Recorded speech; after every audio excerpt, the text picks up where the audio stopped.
Okay guys, here is, as the old saying goes, here we go again. So, today is the first video of what will probably be 4 or 5 videos. We are reconfiguring and rewiring the racks again. And you may be saying, what in the world? We just saw a video about that a couple of months ago. Yes, you did. So I'm going to explain to you what we're going to do and why, and hopefully this time we have a plan to where we're going to kind of future-proof it, so moving forward, as new pieces of gear come in, we don't have to worry about running out of space in the racks. We don't have to worry about not having enough patch bay points and all of that stuff. So that's what we're going to do. So today is, today's March 1st. Today is Tuesday, March 1st, 2022. Good old Dave from New York, my buddy Dave, you've seen him before. He will be down here on Saturday to help reconfigure everything, but I want to do a lot of prepping. So I'm going to walk through this, explain to you what I'm going to do today, or what I'm going to try to do between today and tomorrow to prepare for when Dave is here, because it's an awfully big job, and because he's coming up from New York, I don't want him to have to leave here and then come back because we didn't finish. So I can get a lot of work done before he even gets here. So let me show you what we're going to do. So the first thing we're going to do, and the reason why we're going to do this is we got some more gear coming in, and we're running out of rack space and or patch bay space. So our plan today is going to be this rack here, as you can see, has our 3 patch bays, 3 power conditioners, the computer and some hard drives, and then the 3 audio interfaces, the PreSonus Quantums. All of that is going to be moved to a secondary rack that's going to sit behind the console back here, which I'm going to show you guys in a few minutes where it's going to go, because those things are things that you don't touch on a daily basis. The quantums, the interfaces always stay turned on, the computer always stays part to be turned on, and the only thing I do on a daily basis is come in here and turn on our power conditioners. And so outside of that, this rack, nothing's really there, but we have more gear coming, as I said. So, and I'll tell you about the gear in a minute, but what we're going to do is I'm going to move these power conditioners, and actually we're going to be adding a 4th one because we don't have enough plugs and outlets in the back. We're going to move all this stuff, all of what you see here, which takes up more than half of this rack, is all going to be put, I'm in my chair here, in this rack. So this is a 12 space rack on wheels. It's a rack I had in the back of the studio I haven't been using. Actually, I think it was made by the same company that made those many years ago. I mean, it looks the same, it's the same color and whatnot, but nevertheless. And so what we're going to do is we're going to put the computer, all the power conditioners, and the interfaces in this. And that's going to sit behind the rack. So I've already got one of the power conditioners here, one of the Furmans. These are those staged delay units where it turns on in stages, right? So you have delay 1, 2, and 3. Each one of those delays is 2 power outlets or 2 pieces of gear. So you can have 6 pieces of gear hooked up to this one. So I got this one plus the 3 in the other rack. That's 4. That's going to take up 4 spaces here. We already got the shelf installed for the computer. And then this power conditioner, which is just a regular Monster, an old power conditioner I had. This does not turn on in stages like this one does. But this is going to be on all the time because the computers and the I/O are going to plug into this, so they don't need to be turned on every day. They usually they'll always stay powered. So all the computers and everything will be plugged into this. All of the hardware, including the console and the speakers, will be plugged into those. And that will fill up 10 of the, I think this is 12 spaces, 10 of the 12 spaces. That is going to free up this entire rack here for more equipment, which I'll talk about, okay? So that's all going to be opened, okay? This rack that we're talking about here, that rack is going to go back here. And here's where Dave, when he comes up, is going to help. It's going to be a huge project. So basically what we're going to do is we're going to disconnect everything again. And that rack that I just showed you is going to sit back here. This is going to move. This boom box here that I have, that's going to move. That lamp is going to move, and right in that corner, it'll fit. Hopefully we can see that. I'm just doing this on the iPhone. I apologize for the shaky video. That's going to sit there. or it may actually sit here. This bundle of wires is going to kind of go away. That little stool is going to go away, and it could just sit right there facing outward. And so half of the cables that go in here, or at least part of them, are going to go to that rack, and the other half still goes to the gear. And so we're going to put a rack back here. It's small enough to fit back here, so I can walk around in the morning, turn on the power conditioners, and start running. And if I have to get to the computer, I can. And you may say, well, what does that really do for you? And so again, it opens up all this rack space. So, and we're also getting some more gear, like I said, so we want to reconfigure the way some of this is laid out. Now that I've done lots of mixes on this rig, I kind of know what my hands touch all the time, what they don't touch all the time. What's the best way to lay these racks out? And also the patch bays. We've moved the patch bays. They used to be lower. We moved them up to make them easier to patch things in and out. I'm actually going to move them up a little higher. From here, we're going to probably move them up here, or maybe even up here. Not sure yet, but it's going to go higher, more eye level. So when you come over here in the chair, like I'm doing now, you can easily read the patch bay and patch things in. I don't put my hands on this very often, or on these very often, or just for, you know, a quick moment. So we have to make provisions for other equipment. So what we have coming in, we have two hardware delay units. Those are going to be 1 spaces. Those Line 6 Echo Pros, which you'll see on Saturday when Dave comes here. So we're going to have to put 2 more pieces of gear in. 2 more.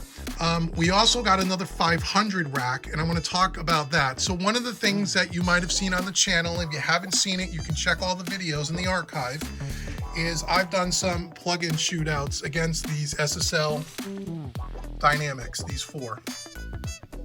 These are the SSL 611 Dynamics, the compressor gates, which is what you would have found on an E-Series or a G-Series console. And as we know, the Origin doesn't have any dynamics, so I bought a few of these to test it out against plugins, because I was using plugins prior to these.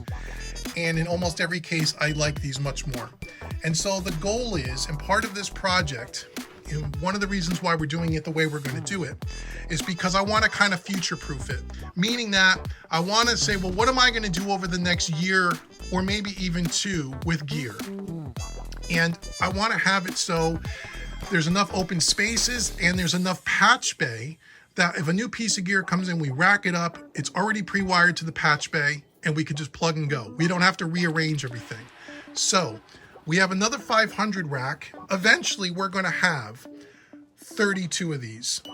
One that's going to be permanently inserted on each one of the 32 channels on the SSL Origin. Okay, so they're going to be permanently patched in, just like they would if they were installed in the actual console itself. And again, I have a cover on this because we're not using it today. So, and that's going to take time for several reasons. One, they're expensive. On the used market, these are about $700 a piece. Right now, you can't find any. You can't even buy them new with all the supply chain and part shortage issues throughout the world. So I decided that eventually we're going to have 3 500 series racks. So that's 9 spaces of rack space. So, and we added 1 additional 96-point patch bay. So we will have plenty of patch bay for eventually all 3 500 series racks. And when those get filled up with all the SSL modules over time, as I buy them one at a time, I can just stuff them into the rack. They'll already be put into the patch bay. They'll be normalized, so you won't see any cables coming off the front, and they'll just be ready to go. It'll be really a plug and play. So I ordered 1 500 series rack to start. We're going to put those 4 modules in that one. That'll leave me 6 additional spaces.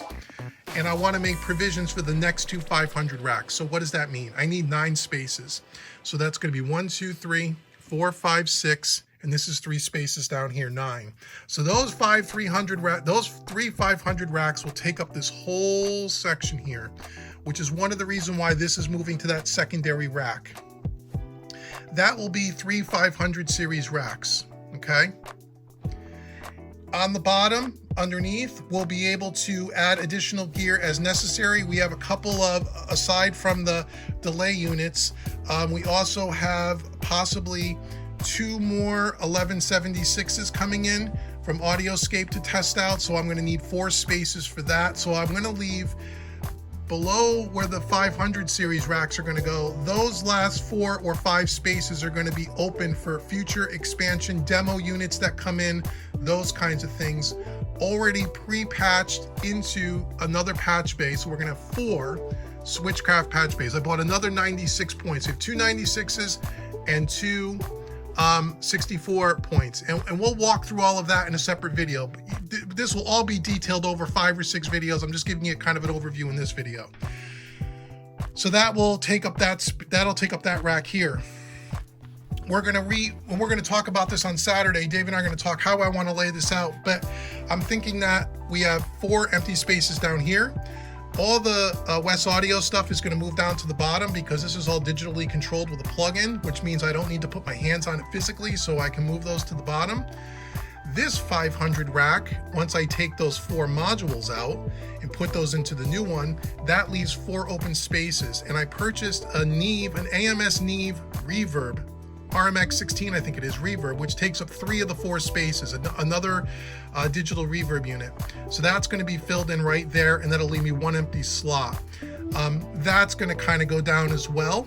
And then the reverb will probably slide down, and then we'll probably put the 2 line 6 delay units here. So all our reverbs and delays will be in 1 rack, kind of stacked on top of each other, if that makes sense. So really what we're adding to this rack is really, for now, just 2 more units. So that's going to still leave us with 2 open slots here.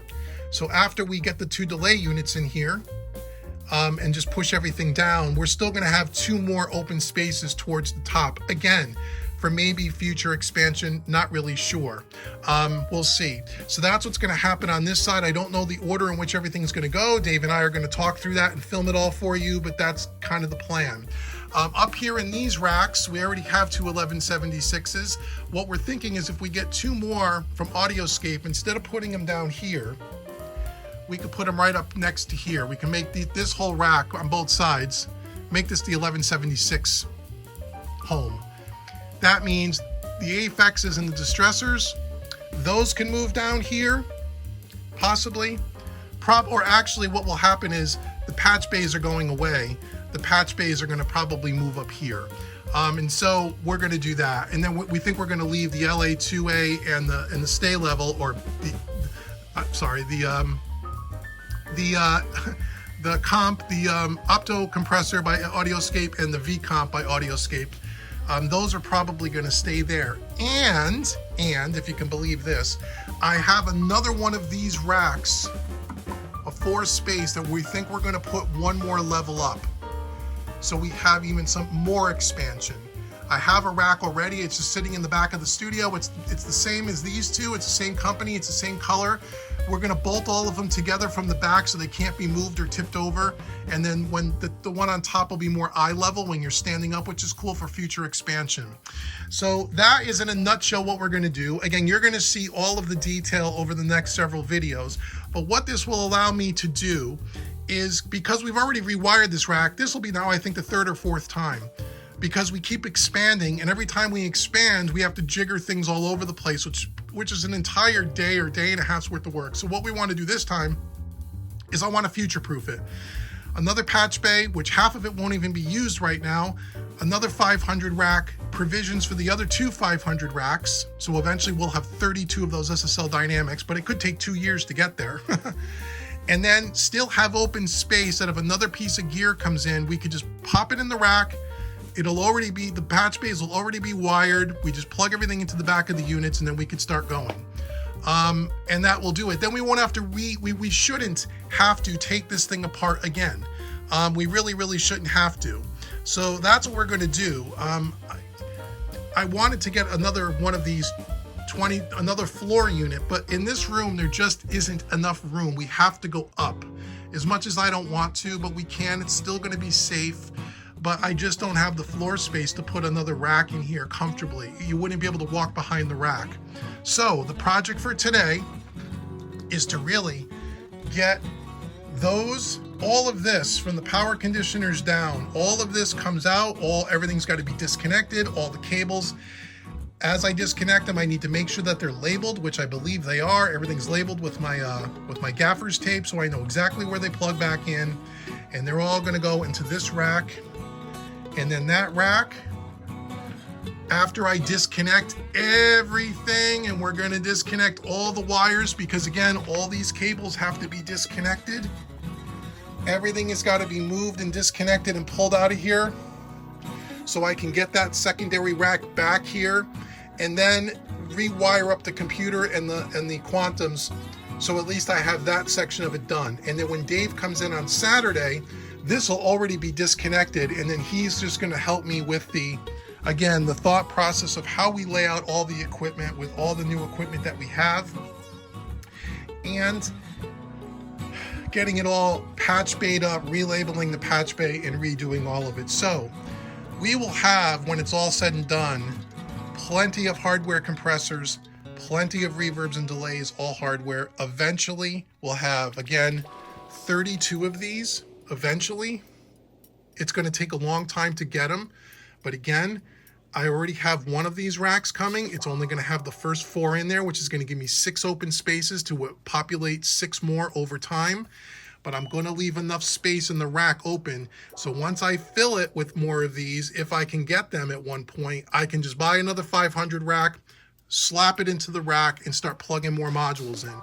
Because I want to have, like an old E-Series console, I want 32 dynamics put in on all the individual channels, which means it'll just be like, it'll be permanently patched in with the insert button, and you can use them on all the tracks if you want. And if you don't want to use it, you can just bypass it on the unit itself, or you just can take the insert out at the channel itself. And that will give me dynamics on every single channel, which means I won't really need to use any plugins anymore. I'll be almost fully, completely hardware at this point. And so that's what we're going to do. So this is the end of the first video, or no, actually what I'll do is, this is only 17 minutes so far. Once I get this rack wired up and get it kind of in position, I'll maybe put that at the end of this video once I get everything disconnected, and then we'll kind of end this video. And then the next video you'll see after that will be when Dave's here on Saturday, and we will start rebuilding, rejiggering, and having fun. So come back or stay tuned, and in a few seconds I'm sure you'll see once this part of it is done. See you in a few.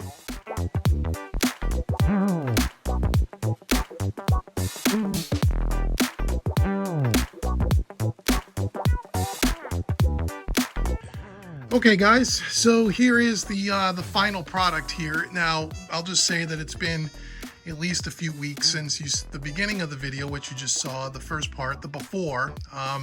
Things didn't always go as planned, and so we didn't get a chance to film all the detail, but I want to show you the after and what we kind of ended up with, just to help.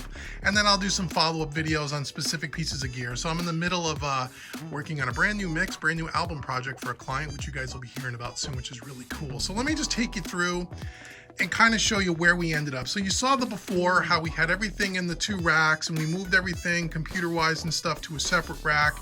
We got a bunch more gear, and I just want to kind of show you how the layout works, and then hopefully it'll help. So let's go to the computer rack first, and let's talk about this. So this is the finished product of the computer rack, and this is where we pulled everything out of the main racks to make more room for gear, right, for the future proofing. So if you see on the bottom there, we have the 3 quantum interfaces, the IO, the 2 48-48, so 32 in, 32 out, so that gives me 64 in and 64 out on the origin. Then we have the quantum 26-26, which is the monitor section for it as well, because the quantums don't have, the 48-48 don't have a monitor out. So we have the 3rd interface there, so that's that.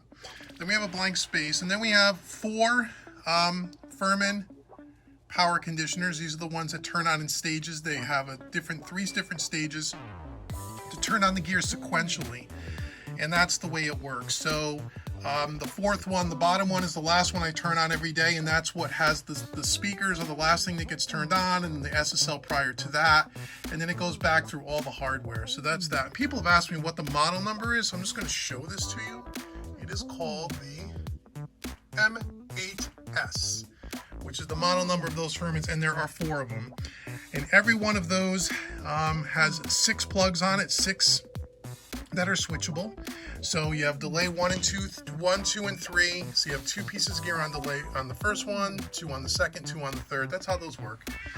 And what I did is, out the back of the rack, around the back, I plugged in a bunch of 3-foot power extension cords, like little, whips. You can't see them, obviously, it's too much of a rat's nest. And those are wrapped around the floor here on the side, and I'll show you why in a bit. So they all these things all come out, and they're all labeled. So all of them come out of the back here, and then all the gear comes down and plugs into it, so I have easy access to it, and I'll show you that in a bit. So that's that. Then we have the computer shelf here, where we have the Mac Mini M1, the original first version of M1, not the new ones that are out, not the Mac Studio, the Mac Mini. And we have Universal Audio UAD2 satellite, that's I believe Octo. And then I have some spare hard drives for backups, and I have a OWC Thunderbolt dock to give me more Thunderbolt ports, because this only has 2. I know the new Mac Studios have multiple ones, but I just bought that, and that computer is a powerhouse for what I'm doing here, so there's no reason for me to upgrade. And then at the top, here is another power conditioner. This is by Monster Power, and that's just a regular power conditioner. This stays on all the time. It never gets turned off because the computer is plugged into that, and the audio interfaces. So all these are only for the hardware, for the gear, okay, that are switchable, turn on and off. This is just always on. So that always stays on. Have a couple of spare outlets here if you wanted to plug something in, like a phone charger or whatnot. And that's the rack. So all of that is, only thing I have to do in the morning is come in and turn these on, and the whole system boots up. So that's this rack. And we have a USB hub there for dongles and such, a little lamp, and all my user manuals for my gear. So now to the hardware. So you'll see now as I back up the way the racks are in comparison to where the console is. It used to be kind of on the corner on an angle, if you remember. And I decided to move them back and push them straight back, which I know it doesn't seem like it on film, or on video here, but it makes the room look so much bigger. It is so much nicer like this. This is actually Dave's idea, my buddy Dave, because he said, we have this cubby back here, this kind of jog in the wall. And he says, wouldn't it be cool if we could put the racks back there to get them out of the way? It really opens up the room. Well, I wanted to be able to use that cubby, and I'll take you back there in a second, for wire management, to get to the cabling easier.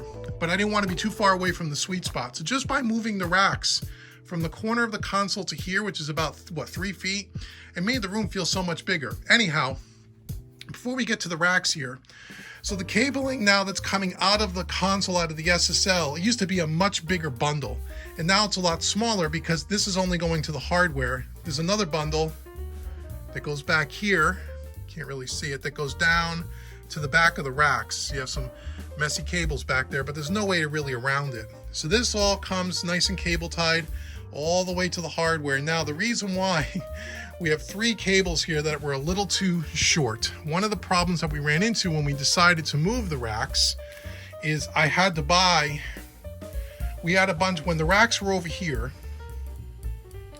we had some shorter cable runs that were going to the interfaces that were on the bottom of this rack and some of the hardware. But once we moved the rack, we came up a little short on some cables. I had to replace some cables. We did a bunch of, we actually disconnected the entire board, Dave and I, and redid the whole thing again. And that's why we didn't film it, because it was going to take, it was like a 12-hour day just for us to do it together, replacing a lot of the cables, a lot of the shorter 10-foot cables with 20-foot cables and 15-foot cables. So again, we'll talk about cabling in another video.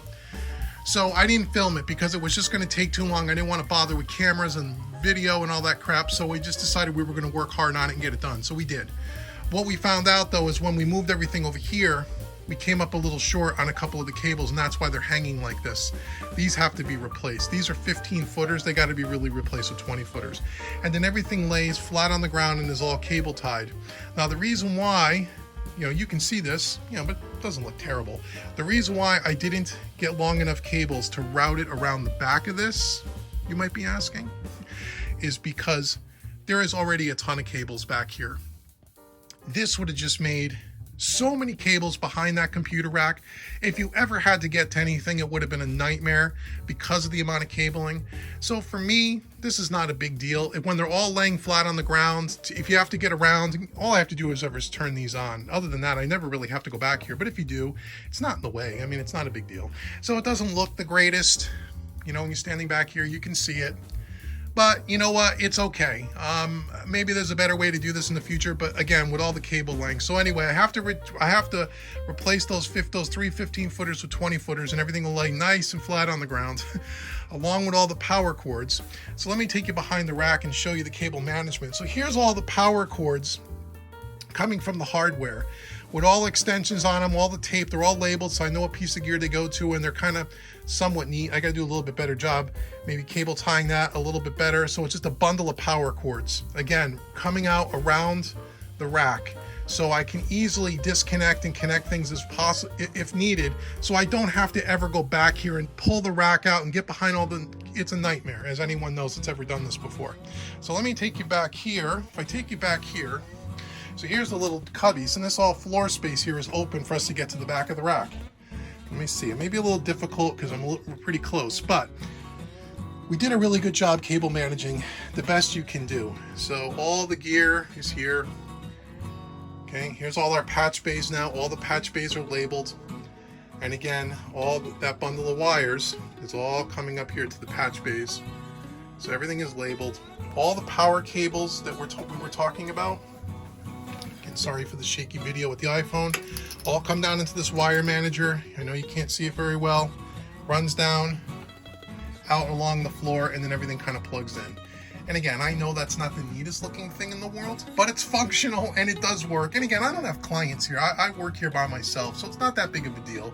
It's not a high traffic area at all, and no one ever comes back here. So there's really no, way you can, you as long as you're careful, it's not a big deal. And like I said, all I ever have to do in the morning is flip those 4 power buttons on and I'm done. So anyhow, here's all the gear. Here's the wire management. Nothing on the floor.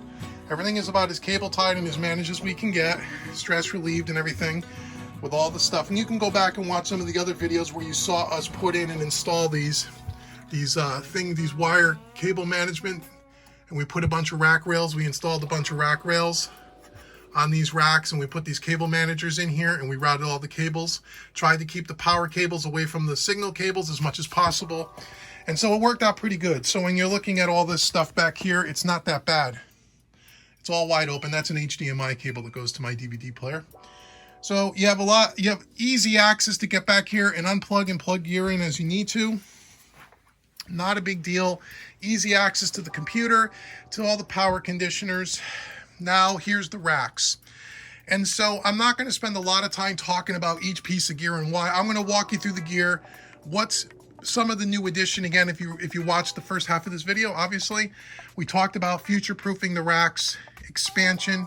So over the next year or so, as I add more gear, I don't need to reconfigure everything again. We could just plug it in and just go. And that's what we're trying to do. So there'll be separate videos on all this gear. Some of it's already done, but there'll be separate videos on others. So let's start at the top rack here. So we have 2 levels here. Here's 4 1176s that we have. We have the 1176 or the 76A by audio-scape, the 76F by audio-scape, the 76D by audio-scape, and the black line audio bluey. So the first thing I want to say is that audio-scape has actually came up with the idea. They want us to do, and we're going to do soon, a video comparing the sound of their three 1176s, why they're different, how they sound different, what the differences are between them. I thought that was a really cool idea, and they've been very cool to let us have these to do that, and that was very cool of them. And so we're going to do a video comparing the 1176s. So we got 3 1176s, and then I have the Black Lion Audio Bluey, which I really love. So that's like 1176 land. Let me come in here into the chair. The patch bay we moved up. The patch bays used to be here, and we moved them up to this eye level so it's easier to patch stuff, and we bought another patch bay. So now there's 4 patch bays. There's 296 points and 264 points. And the reason why we did that is because, again, for future expansion, if we get another piece of gear, I wanted plenty of open space on the patch bay. And then the other reason why we did it was for what's underneath it. So underneath it, this is a new piece that went into this project. This is the West Audio Super Carrier 500 series rack. It's an 11 space rack. These are now being populated with the SSL 611 Dynamics modules right now. There are 9 of them. Okay, eventually over the next year or two there'll be 32 of them, one for each channel on the SSL, because the SSL Origin does not have dynamics, as we've talked about before on this channel. And so instead of using plugins, I want to use these. So as I find them used on Reverb and eBay, I'm picking them up. So it's going to take time. Right now these are permanently patched and normalized to the board on their respective channels. So this is always on channel 1, channel 2, channel 3, channel 4. Whether you use them or not doesn't matter, but they're all here, just like if they were built right into the SSL Origin, like the old 4000 series. That's how I wanted to kind of do it. So that is automatically patched in, and that is already on patch bay number 2. So we have, you'll see, SSL 1, 2, 3, 4, 5, 6, all the way to 32. So eventually there will be 2 more 500 series racks, probably in the next year or two. I'm not going to be able to do this year. I'm going to fill it up with 11, and that'll probably be it for a while.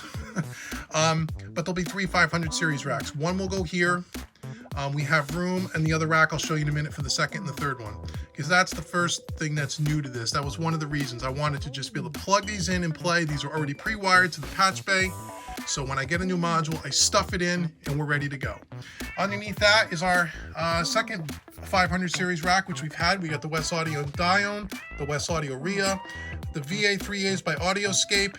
They're like LA3A clones. This is something new for me. This is the SPL de-esser for vocals, which I got to check out. We'll do a video on. I wanted a hardware de-esser. That's really cool. Really affordable too, and it works quite well. We have a new piece here. This is the AMS Neve reverb unit. Sounds wonderful. So we have now 2 reverb, 2 hardware reverbs, 2 hardware delays, which we'll talk about in a minute. That's a 3 spacer in the 500 rack. Underneath that, we have the VComp Plus by audio-scape, which you've seen videos on that before. And then we have the opto compressor, the LA2A, on the bottom. So that's the first rack. Pretty full, pretty stuffed. We have a couple of spaces on the bottom here for something. If we move over to this side, next to the patch bays, we have our Aphex 204s that I use basically on toms right now. And then we have our 2 distressors here, which you've seen before. We'll do some videos on the distressors in the future and compare them to plugins.